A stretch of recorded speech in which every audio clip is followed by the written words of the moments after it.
Uma breve apresentação biográfica. A Filipa é investigadora do Instituto de Ciências Sociais da Universidade de Lisboa, doutorou-se em Londres, com uma tese que deu origem ao livro Viagens e Exposições, Dom Pedro V na Europa do século XIX. Autora de inúmeros artigos e livros, tais como Outros Orientalismos, a Índia entre Florença e Bombaim, e a Arte sem História, Mulheres e Cultura Artística, séculos XVI e XX, que é a partir desse livro que será a apresentação. Entre outros livros, só enumero mais dois. Entre Dois Impérios, Viajantes Britânicos em Goa, e o da visão... Onde é que está? O Império da Visão, que é uma... Mas onde nos conhecemos, não foi? Foi, na apresentação desse livro, que é coordenado por ti, mas é uma antologia de uma série de investigadores a escreverem sobre fotografia. Bem, esses são outros temas.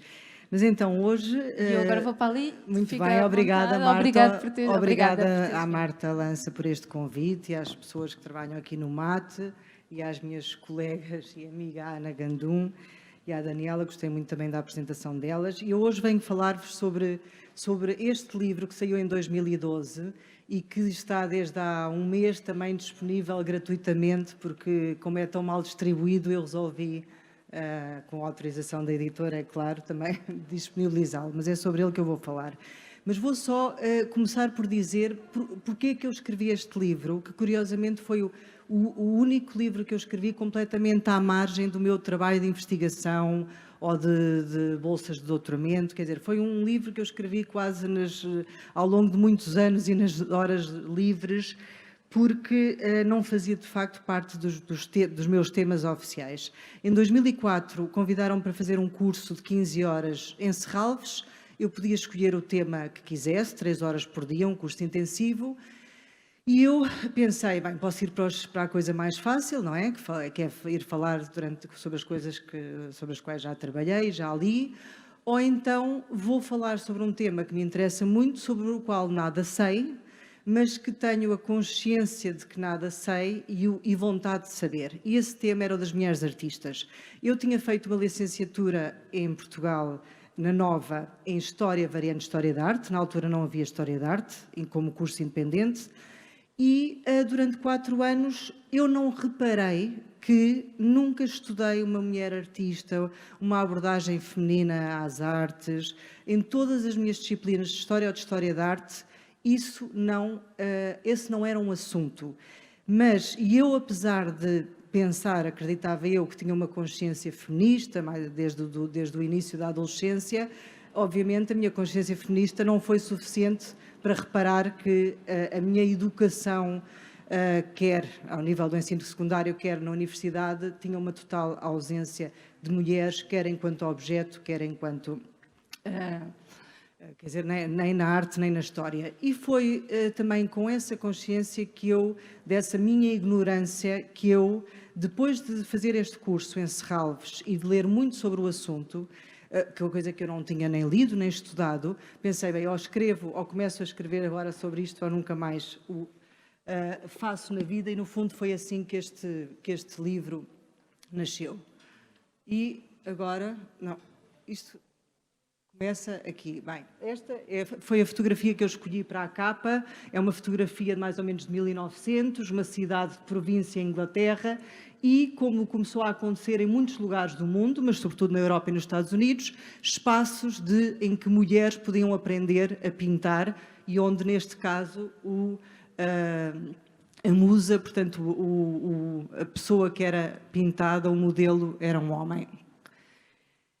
E eu no fundo, vou falar-vos sobre o livro e sobre a forma como fui dividindo o livro. Eu resolvi começar pelo presente e não pelo passado. Eu, na altura em que o escrevi, estava a viver em Itália e isso possibilitou-me chegar ao mundo das artistas do século XVI e XVII, sobre o qual eu nada conhecia. Mas eu resolvi pensar, não, eu vou começar pelo momento histórico em que estas questões começaram a ser estudadas e objeto de interesse. E esse momento foi os anos 70.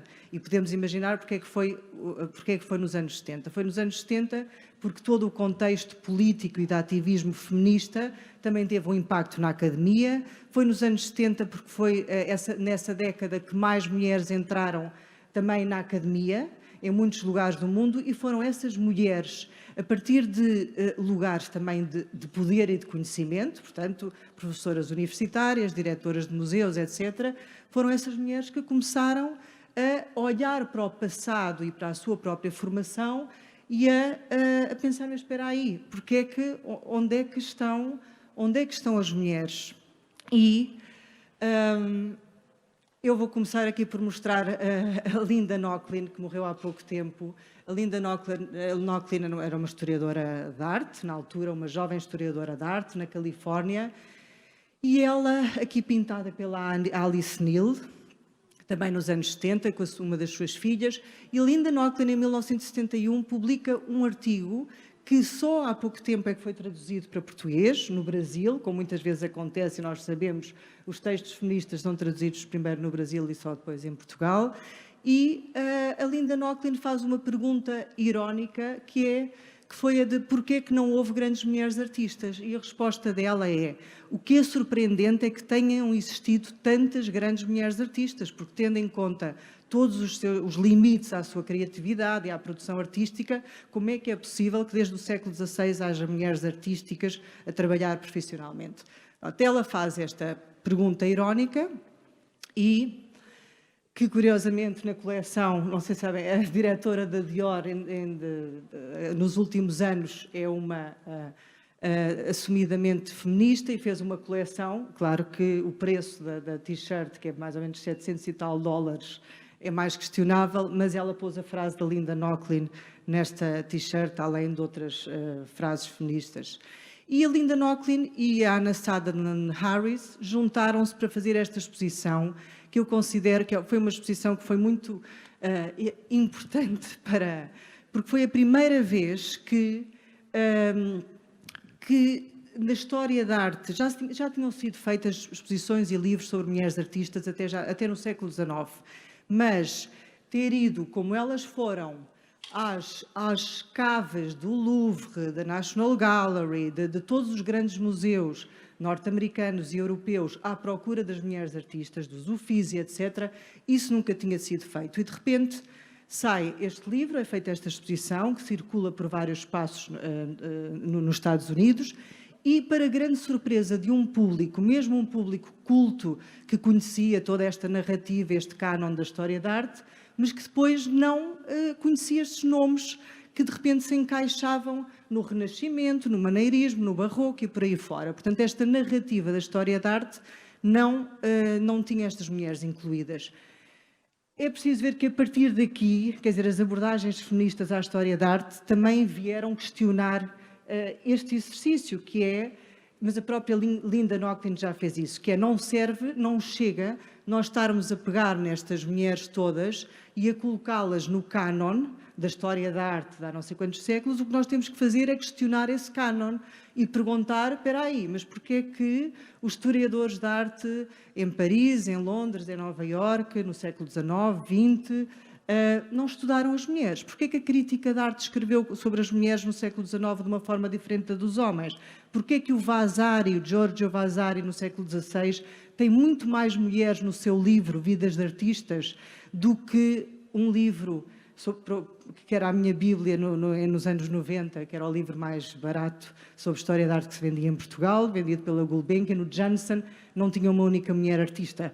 Portanto, esta também não é só uma história linear de ausências que depois se tornam presenças. Portanto, questionar o conhecimento. E para mim essa foi o maior contributo de tudo o que eu aprendi com estas leituras e com estas historiadoras de arte dos anos 70, foi a forma como tudo o que elas dizem pode ser pensado a propósito de todas as formas de conhecimento da literatura à história, que é o lugar a partir do qual nós escrevemos, a forma como nós olhamos para as coisas e olhamos para o passado e olhamos para o mundo que nos rodeia, quer dizer, está marcado pelo nosso presente, por aquilo que somos, pela forma como aprendemos, ou não aprendemos, e, portanto, tal como eu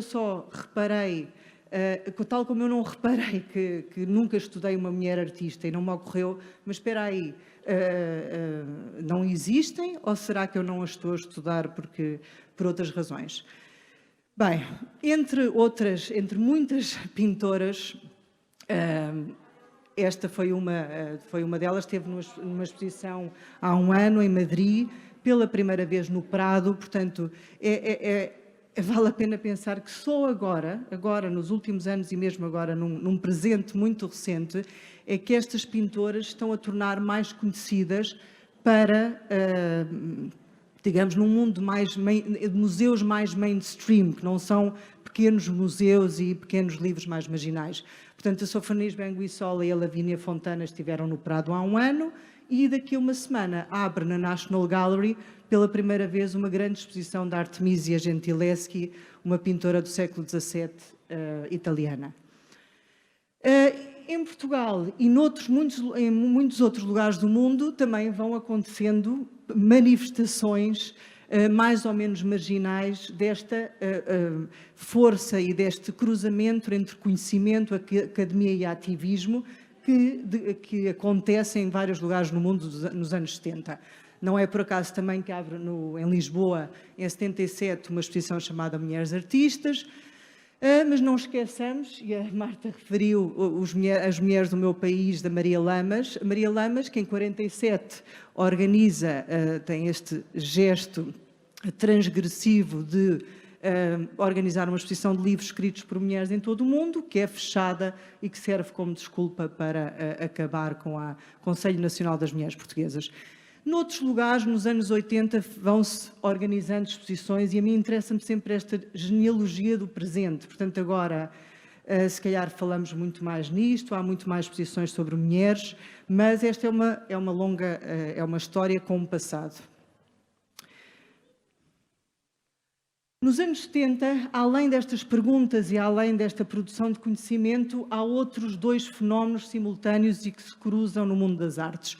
Um deles é que, pela primeira vez, muitas mulheres artistas começam a usar o seu corpo, a sua consciência feminista, as suas ideias feministas na sua prática artística. E isto é algo de novo, porque no século XIX já há muitas mulheres artistas com uma consciência feminista, mesmo que não usassem a palavra, a tentarem entrar nas escolas de belas artes, a escreverem sobre o assunto, mas não faziam uma arte feminista. E é esta arte que eu nunca estudei na universidade, portanto, os muitos exemplos, movimentos, grupos coletivos, artistas individuais que fazem projetos artísticos, obras de arte, em que vão à procura no presente ou no passado, e este ainda pode ser visto no Brooklyn Museum, demorou vários anos a fazer, foi um projeto colaborativo, e sentadas nesta mesa estão várias mulheres de várias esferas do conhecimento e da prática artística do passado. Mas, por exemplo, esta é outra artista, ainda viva, até foi ela que me emprestou estas imagens, e claro, é o famoso quadro transformado na morte do patriarcado. Mas depois há outros tipos de pintura, não são performances, não são instalações, não é, digamos, uma arte com técnicas modernas, mas também queria mostrar aqui estes dois quadros da Alia Senil, portanto, pintura, só que uma pintura subversiva, em que toda a história da arte está cheia, claro, de mulheres nuas. Lembremos da famosa frase das Guerrilla Girls: "Do women have to be naked to get into the..." É o Metropolitan, não é? Depois também fizeram com o MASP de São Paulo, e ela faz um homem reclinado nu, como faz parte da tradição toda da história da arte, como faz uma maternidade, que não é propriamente uma maternidade nem religiosa, nem feliz, como faz também, como viram ao princípio, a Linda Nochlin. Mas depois as mulheres estão a fazer outras coisas, estão a fazer aquilo que nós estamos a fazer aqui. São mulheres artistas, mulheres que trabalham em museus, mulheres que trabalham nas artes visuais e que se começam a unir. Mas isto também já acontecia desde o século XIX. Mas isto já não acontecia no século XIX, que é O que é que nós temos que ter pendurado para entrar nesta galeria nova-iorquina? Mas também se divertem e fazem festas, e esta foi uma festa feita em 79, em honra da Louise Bourgeois, em que todas estas mulheres artistas iam mascaradas do seu artista preferido. Bem, desde os anos 80, que depois há este exemplo mais notório e óbvio, que é o das Guerrilla Girls a cruzarem ativismo com práticas artísticas, com produção de livros. Portanto, e lá estão as do Women Have to Be Naked to Get into the Met Museum. E como vocês sabem, quer dizer, as Guerrilla Girls já trabalham há muito tempo. Portanto, aqui é o livro delas de 95, onde elas publicam tudo aquilo que tinham feito na década anterior, porque elas já estavam a trabalhar desde há 10 anos, sobretudo nos Estados Unidos. Como sabem, ninguém sabe quem elas são, usam uma máscara de gorila, são anónimas, porque elas sentem que só assim é que podem entrar como um cavalo de Troia no mundo da arte para o subverter. E as Guerrilla Girls estiveram no MASP há 1 ano e meio ou 2, naquela grande exposição que o MASP organizou sobre... Sim, sim. E elas continuam agora, aqui em 2005, quando pela primeira vez a Bienal de Veneza foi comissariada por 2 mulheres. Imaginem, a Bienal de Veneza começou em 1895.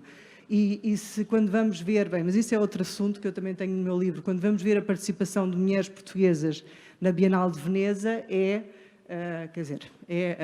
as ausências são notórias, quer enquanto comissárias, quer enquanto artistas.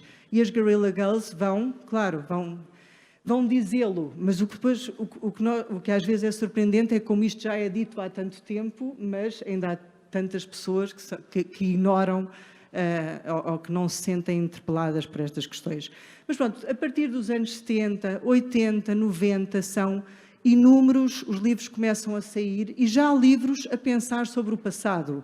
Ou seja, eu gostava que isto não se mexesse sozinho, mas não sei como é que isso se faz. Um livro de 94 a refletir já sobre os anos 70.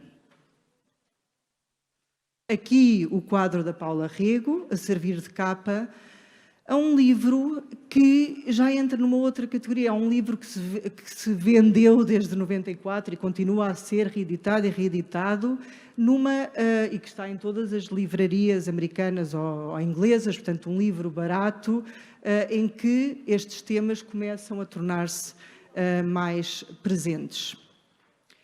A partir daí há inúmeras exposições, mas eu diria que em 2007 há um ponto de viragem. E, muitas vezes estas coisas acontecem, não foram concertadas, mas não é por acaso que em 2007, 2008 e 2009 há inúmeras exposições em vários sítios do mundo e com certeza, obviamente não foram, quer dizer, não foi por acaso, mas ao mesmo tempo não fez parte de um grande complô das artes feministas, mas a verdade é que em 2007 há várias grandes exposições, quer a pensar sobre o presente das mulheres artistas, quer o passado. E só para terem uma ideia, em 1973 há uma grande conferência com 2.000 oradores todos os anos nos Estados Unidos, e em 73 já foi a primeira vez em que surgiu um painel sobre mulheres artistas. Em 2007 foram inúmeros os painéis sobre arte e mulheres e feminismo, e a Linda Nochlin, já bastante, quer dizer, já reformada, é a homenageada. E a partir daí... esta exposição foi feita em Los Angeles, sobre arte feminista. A Helena Almeida foi a única portuguesa que surgiu nesta, portanto, a Helena Almeida a entrar também num cânon internacional, coisa que, como sabemos, a Helena Almeida só nos anos 90 é que começou a ter um reconhecimento, portanto, já com uma certa idade, começou a ter um maior reconhecimento, que não teve nos anos 80 em Portugal.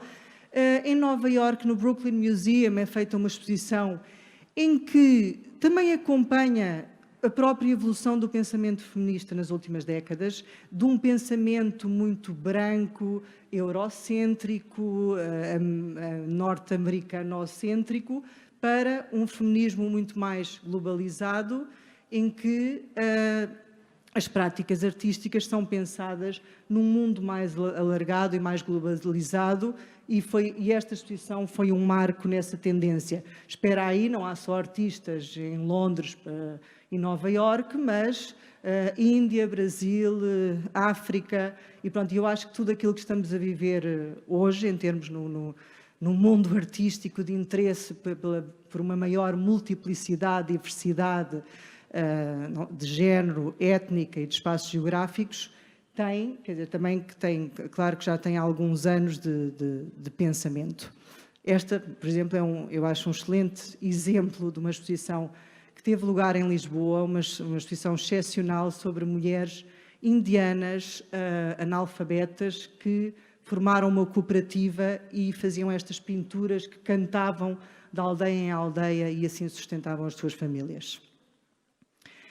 Paris, quer dizer, porque muitas vezes já nos esquecemos, França, claro, não é? A França do século XIX mais esquecida. O que é que França começa a fazer quando tem uma diretora mulher? Ela começa a comprar apenas arte de mulheres. Portanto, a diretora... E depois é feita esta exposição, ela, com tudo aquilo que já tinham na coleção e que tinham comprado muito recentemente. Mas ao verificarem que as coleções eram quase só de homens, mesmo para períodos históricos onde já não havia aquela coisa de que não há mulheres artistas. Bem, o que é que desde os anos 70, 80, 90, o que é que se começa a pensar? Como é que eu consigo travar isto?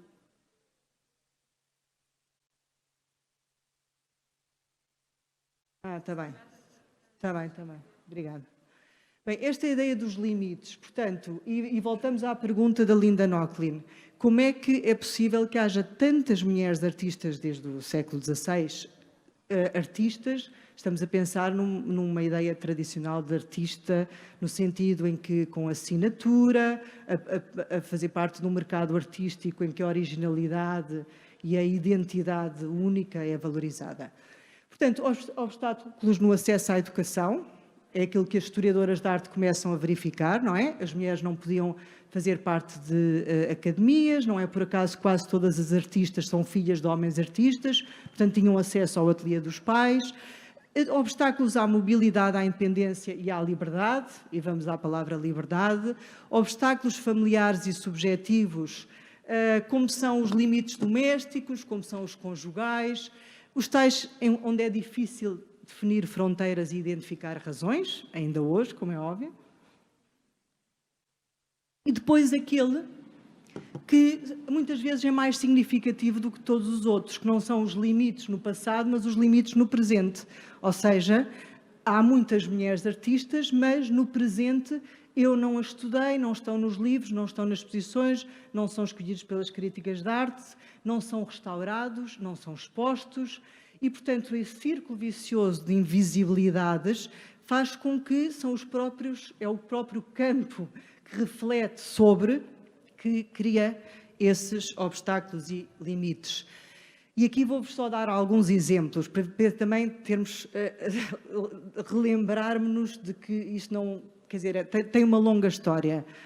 E, só para terem uma ideia, nos anos 40, esta artista, frustrada por não poder entrar na Royal Academy of Arts, portanto, a Academia das Artes mais prestigiada de Londres, onde as mulheres não podiam entrar, e ela escreve a uma amiga e diz: como eu gostaria de ser um homem para poder pintar ali. Uma pessoa parece transportada para um mundo artístico mais livre, maior e mais sério, um mundo, infelizmente, de que não podemos desfrutar devido à nossa condição de mulher. Senti-me verdadeiramente triste, todas as nossas tentativas e lutas pareceram tão patéticas e em vão. Senti-me muito zangada por ser uma mulher, portanto, esta consciência de que não temos, ou seja, mulheres pintoras e com ambições profissionais já havia muitas, em Inglaterra no século XIX, mas isso, enfim, agora não podemos ir por esse caminho da escrita, mesmo assim, como também já havia muitas mulheres a escrever, mas pintar implicava uma educação que não estava acessível às mulheres. Uns anos depois, imaginem como as coisas já começaram de facto há muito tempo. Em 1859, um grupo de mulheres artistas assinam uma carta pública dirigida a cada um dos membros da Royal Academy. Portanto, elas identificam o nome e dizem Senhor tal e tal, Excelentíssimo Senhor, e depois com o nome de cada um. Portanto, isto, práticas de ativismo já de há mais de 150 anos. Vimos por este meio apelar a que Vossa Excelência se sirva da sua influência enquanto artista e membro da Royal Academy para favorecer a nossa proposta de abrir as escolas dessa instituição às mulheres. Solicitamos a sua consideração atenta às razões que deram origem a esta proposta. Quando a Academia foi fundada em 1779, eram raras as mulheres artistas. Por essa razão, a sua educação artística não estava prevista, mas desde então, no entanto, o progresso geral da educação, assim como das opiniões liberais, operou uma grande mudança nesta questão. Não menos do que 120 senhoras já expuseram os seus trabalhos apenas na Royal Academy nos últimos 3 anos. E, portanto, vem com uma pressão, quer dizer, a pressão começa a funcionar, claramente, a partir de meados do século XIX, mas depois só muitíssimo mais tarde é que esta pressão tem resultados práticos. E agora, e a propósito da ideia de liberdade, eu gosto especialmente desta pintora que morreu muito jovem, era uma aristocrata ucraniana, vivia em Paris, como tantas e tantas mulheres foram estudar para Paris no século XIX, mas a Marie Barkis-Tsev, tal como a Aurélia de Sousa ou a Tarsila do Amaral, enfim, mulheres vindas de todo o mundo, não podiam entrar na Academia de Belas Artes de Paris. Estava vedado o ensino às mulheres, mas podiam ir para academias privadas que eram muito mais caras, mas uma delas, a Academia Julian, tinha mesmo aulas só para mulheres. E a Marie escreveu um diário que foi publicado, foi logo traduzido para inglês, e onde ela, eu acho que descreve muito bem aqueles fatores mais difíceis de definir, que não são as regras nem as leis, porque quando se uma mulher não pode entrar numa universidade ou ser padre na Igreja Católica, quer dizer, isso está escrito e é claro. Agora, depois há outras limitações, como esta que ela descreve muito bem aqui, que são as tais liberdades. E para se ser artista, para se criar,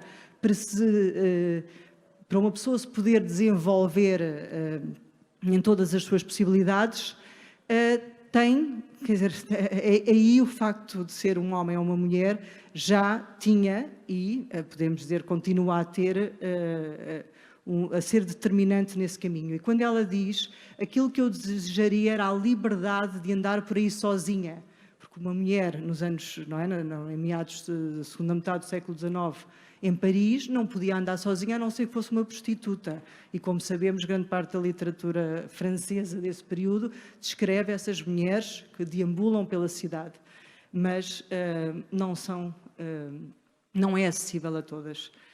De poder parar e olhar para as lojas de materiais artísticos, de entrar em igrejas ou museus, de andar pelas velhas ruas à noite, é isto que eu anseio, e esta é a liberdade sem a qual uma pessoa não se pode tornar um verdadeiro artista. Achas que eu consigo usufruir daquilo que vejo, sempre acompanhada como sou? E quando, para ir ao Louvre, tenho que esperar pela minha carruagem, pela minha dama de companhia ou pela minha família? O cérebro está atulhado por estes obstáculos estúpidos e deprimentes. Uma mulher que anda a passear sozinha comete uma imprudência. Esta é uma das principais razões porque não há mulheres artistas, ou profunda ignorância, ou rotina cruel, mas de que serve falar? Portanto, no fundo, ela tem algumas reflexões semelhantes à da inglesa dos anos 40.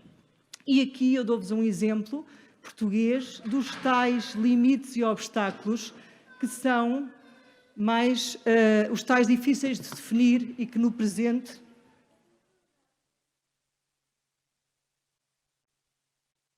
são os obstáculos familiares e subjetivos. E é quando a Sara Afonso, numa entrevista que a Nora lhe fez, diz: uma das razões por que deixei de pintar foi porque não tinha condições, não tinha um quarto para mim. E eu acho que aqui a Sara Afonso não conhece o livro da Virginia Woolf, ou então, penso eu, A Room of One's Own, mas no fundo está a referir a mesma ideia, que é, eu não tinha um quarto só para mim, aqui trabalhava o José, e o José escondia-me tudo, dizia que não podia ver coisas que não fossem dele, não era por mal que fazia isso, eram infantilidades, e eu dizia-lhe, quando vim viver contigo foi para viver bem, é mais fácil viver mal do que viver bem, mas eu decidi a minha vida assim, não quero viver mal contigo.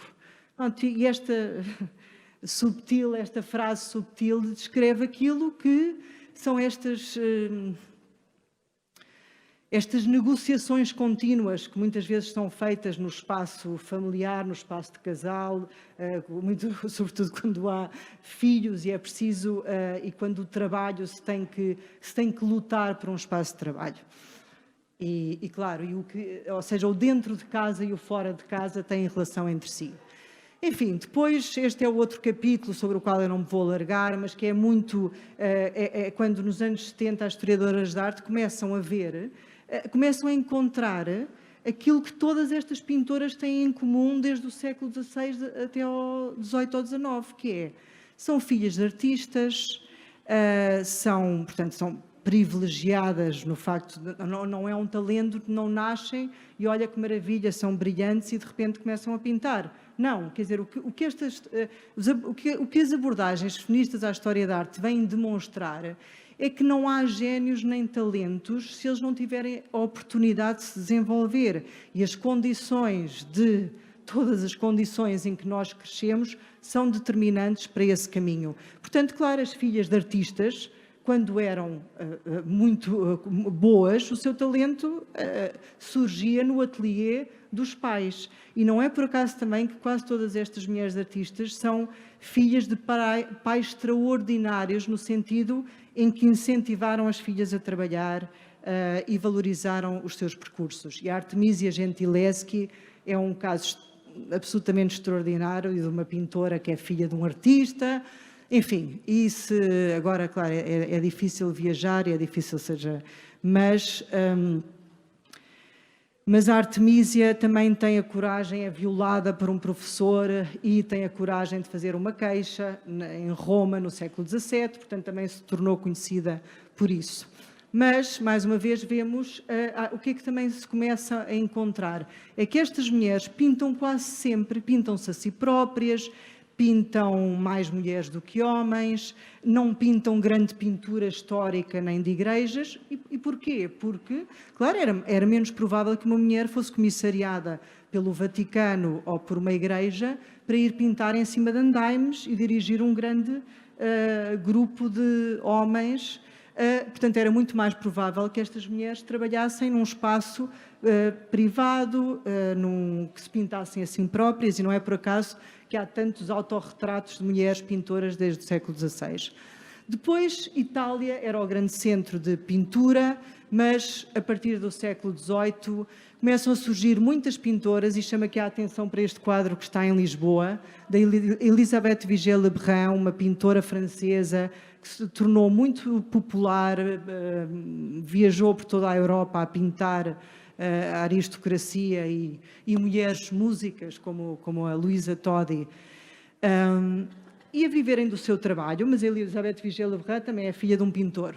Depois ali um quadro curioso em que a Royal Academy foi fundada por homens e também por duas mulheres, mas as duas mulheres não puderam ser representadas no quadro, porque também está ali um homem nu e, portanto, a presença de um homem nu modelo impossibilitou que elas estivessem presentes na representação, mas estão ali representadas do lado direito.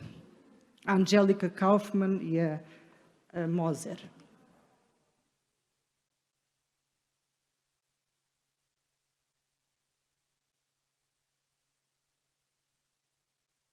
Bem, mas quando surge o feminismo, também surge o antifeminismo, e em 1842 já há um humor popular, nomeadamente do Daumier, um grande caricaturista muito popular em França, a gozar com esta emancipação das mulheres a vários níveis, como eram chamadas a blue stocking. A blue stocking, portanto, eram estas... Senhor, hoje de manhã a minha mulher estava inspirada, é impossível vê-la, estou, como pode ver, obrigado a tomar conta do nosso último trabalho, que fizemos em colaboração. Portanto, como isso continuamos a ver, quer dizer, o antifeminismo continua vivo, não é? O Chega, as mulheres do Chega acabaram de... Um grupo fez uma proposta antifeminista, portanto, achávamos que o antifeminismo do século XIX tinha ficado por lá, mas, obviamente, freedom is a constant struggle, não é? A liberdade é uma luta constante e nada está assegurado. Finalmente, no século XIX, há muitíssimas transformações e uma delas é aquela que já referimos, que é a politização das mulheres artistas. Portanto, as mulheres artistas ainda não estão a fazer aquilo que depois fariam nos anos 70 do século XX, mas estão já a cruzarem uma consciência feminista com a sua identidade profissional. E aqui surge um grande dilema que eu acho que continua a estar muito presente para mulheres criadoras, que é, nós queremos ir para os lugares de prestígio, para os lugares dos homens, ou vamos criar lugares só para nós? Exposições só de mulheres, associações só de mulheres. E esse dilema, que eu acho que é muito interessante e continua a estar presente, começa em força no século XIX. E isto também se põe em relação aos movimentos antirracistas, a todo o tipo de ativismo, que é juntamos-nos, cooptamos, vamos tentar entrar nos lugares de maior prestígio onde eles estão e sofrer essa resistência ou ficar nos lugares mais subalternos. E estas questões já são debatidas em força no século XIX e há mulheres que dizem, bem, isto é mais uma caricatura que era a grande questão do nu, porque essa era a razão invocada para as mulheres não entrarem nas academias de belas artes, é que mulheres e homens não podiam estar a pintar homens ou mulheres nuas no mesmo espaço. Mas, portanto, aqui vemos isto que eu acabo de referir, que é, começam a surgir muitos espaços artísticos só de mulheres. Portanto, a Academia Julian, onde a Marie Basquiat-Cerf e a Aurélia de Sousa estudaram, a Slade School of Art, com escolas só para mulheres em Londres, com aulas só para mulheres, ou aquela imagem que eu mostrei ao princípio. Portanto, começam a surgir espaços alternativos só para mulheres, como alternativa a não poderem entrar nos espaços de prestígio que eram somente masculinos. Mas as estratégias aqui são diferentes. Há mulheres que acabam por ir pelos dois caminhos, que é, ao mesmo tempo que tentam entrar nos lugares de prestígio, criam os seus, e há outras que dizem não. Eu não quero ir agora para coisas só de mulheres, posições só de mulheres, prémios só de mulheres, porque isso é, como nós sabemos, desvalorizado e, portanto, eu quero concorrer com a norma, mesmo sabendo que a norma está à partida, é mais difícil e inacessível. E é no século XIX que começa a surgir esta ideia da artista amadora, que se virou muitas vezes contra a possibilidade de identidade profissional das mulheres artistas, que é, começam a surgir imagens de mulheres a pintar, meninas, por todo o lado. Ou seja, a pintura, as artes, a fotografia, mais tarde, a escultura, como uma prática possível, bem-vinda para as mulheres privilegiadas, para as mulheres com acesso, com tempo e disponibilidade e dinheiro para poderem criar. Mas, claro, era um criar que implicava não ganhar dinheiro, não expor nos lugares de prestígio. Portanto, como escreveu a Griselda Pollock, e muito bem, a Griselda Pollock que voltou a publicar recentemente os diários da Marie Basquiat-Cerf, ela escreveu: a prática artística feminina nunca foi completamente proibida, desencorajada ou recusada, mas sim contida e limitada nas suas funções, de modo a que a masculinidade obtivesse a sua supremacia nas esferas importantes de produção cultural. Ou seja, as mulheres, claro, era um passatempo muito legítimo desde o século XVIII, que as mulheres se dedicassem às artes como à música, mas que não o fizessem de uma forma ou com ambições de chegar ao topo. Era essa a ambição, tal como era a compensação económica que não lhe estava acessível. E eu acho que esta frase desta escultora francesa também é bem exemplificativa disto que estamos aqui a dizer, que é claro que as mulheres que tinham acesso a uma educação desenhavam desde a escola primária, portanto, mas depois começam a surgir as mil dificuldades, são os tais telhados de vidro, não é? Essa metáfora que foi inventada ou usada pode ser usada em tantas esferas, mas são os tais limites visíveis e invisíveis. Nós queremos, é quase como se a Administração das Belas Artes lhe estivesse a dizer: nós queremos muito que haja mulheres artistas, mas queremos encarcerá-las na mais humilde das mediocridades. Permitiremos que elas realizem artes industriais, leques, biombos, pequenos vasos de flores, retratos de gatos, mas vedamos-lhes o caminho que leva à glória, à honra e à glória. Este fica reservado para nós.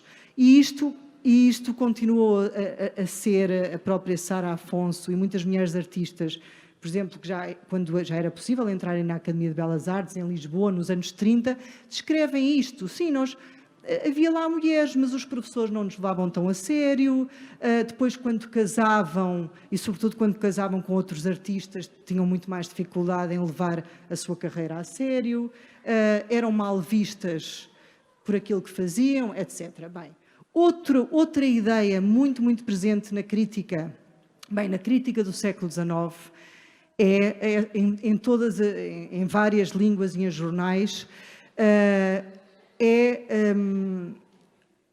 é muito notório como a forma como quem escreve crítica de arte, quem vai às exposições e escreve, quando escreve sobre uma mulher, escreve de uma forma completamente diferente. Portanto, a forma como olha para essa produção artística é determinada por essa consciência de que quem fez aquilo foi uma mulher. E não é por acaso que a Aurélia de Sousa... quando as artistas eram excelentes, muitas vezes diziam-se que esta artista pinta como um homem, esta artista é excepcional, esta artista não é uma mulher, porque se fosse uma mulher, ficaria então conotada com a tal ideia de delicadeza, débil, grande ternura pelas flores. Portanto, a Aurélia de Sousa tem aqui um grande elogio e, portanto, porque é que ela tem um grande elogio? Porque a obra de arte dela parece feita por um extraordinário pintor. Não lhe sentimos na tela aquela fragilidade feminina que as toca de graça e suavidade, mas que faz desaparecer o cunho vigoroso e individual dos mestres. Não quer isto dizer que a artista fosse alguma figura hirta e seca do tipo de certas velhas sufragistas inglesas que os caricaturistas tomaram à sua conta. Portanto, este é um período em que feminismo e antifeminismo, caricaturas, humor, gozo em relação ao feminismo, em relação aos movimentos sufragistas, estava espalhado e presente em jornais de Goa, Bombaim, Lisboa, Paris ou Londres. Portanto, este era um assunto do dia. E, portanto, por um lado, o crítico quer dizer que ela é uma excelente pintora e, portanto, é masculina, mas calma aí, masculina, mas não masculina como as sufragistas hirtas e secas. Pronto, eu não me vou agora alongar sobre esse tema, mas outro dos capítulos do meu livro é muito sobre esta ideia das mulheres observadoras. Portanto, como é que o espaço urbano, o espaço da visualidade, sempre foi um espaço masculino, não é? Esta ideia do flaneur, a deambular na cidade de Paris, mas como é que as mulheres, cada vez mais no século XIX, também começam a criar o seu espaço como observadoras? Como observadoras que podem ir a museus, que podem ter mais acesso a espaços públicos. Portanto, como é que isso começa a acontecer? Depois esta ideia do feminino e do masculino, portanto, porque é que os objetos representados, as mulheres, é que são, na história da arte, sempre este objeto de desejo, e quando os homens surgem como objeto de desejo representados, só o são muitas vezes feitos por artistas, homens homossexuais. Portanto, como é que essas tensões entre quem vê e quem é observado se vão transformando ao longo do tempo? Finalmente, tenho um capítulo sobre como é que todas estas questões se desenvolvem de forma diferente em diferentes países. Portanto, porquê que em Portugal, e eu acho que também há explicações históricas para isso, porquê que em Portugal estas abordagens feministas ao conhecimento não chegaram nos anos 70 às universidades, como aconteceu noutros países do mundo? Pronto, eu acho que isso também tem a ver com o próprio momento histórico que Portugal estava a viver nos anos 70, ainda a lidar com direitos jurídicos, com outras questões e, portanto, essas abordagens só penetraram a universidade mais tarde. E depois eu analiso aqui, agora não terei tempo para o fazer, mas como é que o caso português tem este paradoxo de algumas das mulheres que são mais conhecidas internacionalmente, e pensemos, bem, tem a Josefa Dóvidos, mas depois tem a Vieira da Silva, não é? Que está no Pompidou e que surge na Escola de Paris, depois tem a Paula Rego, que também Escola de Londres, muito conhecida em Inglaterra e não só, e portanto como é que de repente são estas mulheres que são tão conhecidas, mas depois como é que são as exceções da história da arte portuguesa? E o meu argumento é esse mesmo, elas são exceções e não são a norma, e elas só são, a Paula Rego e a Vera da Silva, porque foram para Paris e para Londres. Se não tivessem ido, teriam tido o destino, penso eu, da Lourdes de Castro, ou da Helena Almeida, ou da Anna Hatterley, ou de muitas outras mulheres dessa geração, que não tiveram o prestígio e o reconhecimento que teve a geração equivalente de homens em Portugal, ou só o tiveram muito tardiamente e mais recentemente. E aqui está o exemplo da Helena Almeida, que em muitos textos sobre a Helena Almeida eu encontrei este tipo de frases. Uma das mais importantes artistas portuguesas do pós-guerra, insuficientemente conhecida, praticamente não estudada nem referida em termos internacionais, constitui um caso único de originalidade, etc.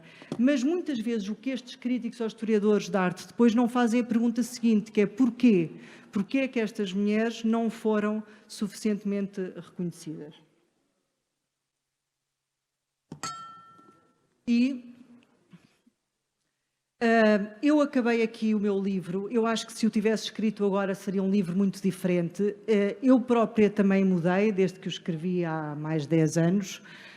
Hoje em dia, se calhar, tenho muito mais consciência não só das diferenças, discriminações de género, mas também das étnicas. A própria história da arte e todo o pensamento sobre as artes também se tornou muito mais consciente destas outras formas de discriminação, portanto, com certeza que o livro que eu escreveria hoje em dia também seria diferente. E acabo com uma tradução recente de um livro da Angela Davis, não é o seu último livro, é o seu penúltimo, mas penso que foi a primeira vez que ela foi traduzida para português, e com esta frase tão simples, mas que casa bem com o tema escolhido pela Marta Lança para estas conversas. Obrigada.